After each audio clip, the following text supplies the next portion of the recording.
साल 2026 शुरू हो चुका है और शुरू होते ही 7 बड़े बदलाव भी हो गए हैं, जिसका सीधा असर हम सबकी जिंदगी में पड़ेगा। वीडियो को आखिर तक ध्यान से देखिए।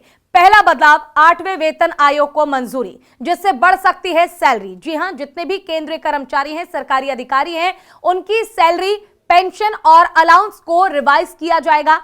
मतलब जिनकी बेसिक सैलरी अभी 35,400 रुपए है, उन्हें 8वें वेतन आयोग लागू होते ही सीधा 1,10,000 के पार सैलरी मिलेगी। दूसरा बदलाव, सीएनजी और घरेलू पीएनजी गैस जो है वो सस्ती हो गई है, यानी कि घरेलू सिलेंडर अब आपको सस्ता मिलेगा। सीएनजी गैस आप गाड़ी में अगर भरवाते हैं तो वो सस्ता होगा। 1 जनवरी 2026 से गैस ट्रांसपोर्ट चार्ज कम हो गया है। इसके बाद देश के अलग अलग राज्यों में सीएनजी और पीएनजी की कीमतों में 2 से 3 रुपए प्रति यूनिट तक घटे हैं, जबकि कमर्शियल सिलेंडर जो हैं वो 111 रुपए महंगे हो गए हैं।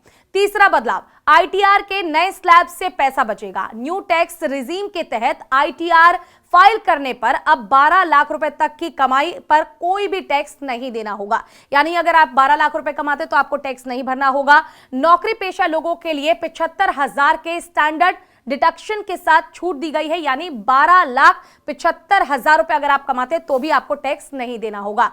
पहले ये लिमिट 12 नहीं बल्कि 7 लाख रुपए की थी, यानी अब जिनकी सैलरी 12 लाख रुपए तक है उनका 60,000 रुपए टैक्स बचेगा। वहीं 10 लाख रुपए की इनकम वालों के लिए 40,000 रुपए टैक्स बचेंगे। इसके अलावा जिनकी सालाना इनकम 20 से 24 लाख तक है, न्यू रिजीम में उनके लिए 25% टैक्स का नया स्लैब शामिल किया गया है। इससे पहले 15 लाख से ऊपर की आय पर 30% टैक्स देना होता था।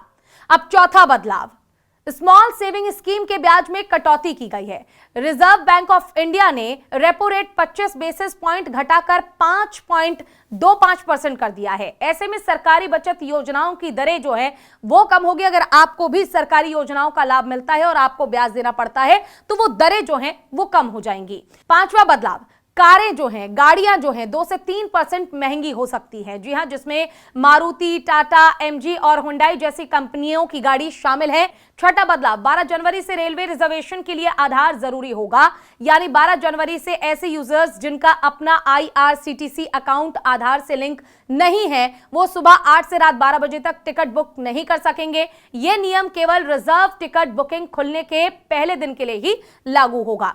सातवां बदलाव, 1 अप्रैल 2026 से नया इनकम टैक्स एक्ट 2025 लागू होगा, जिसके तहत आप साल में 10 लाख से ज्यादा ऑनलाइन और 20,000 से ज्यादा कैश यानी ऑफलाइन किसी को पे नहीं कर पाएंगे। अगर आप पे करते हैं तो 84% टैक्स आपको देना होगा। वीडियो को शेयर कीजिए, लाइक कीजिए, कमेंट कीजिए।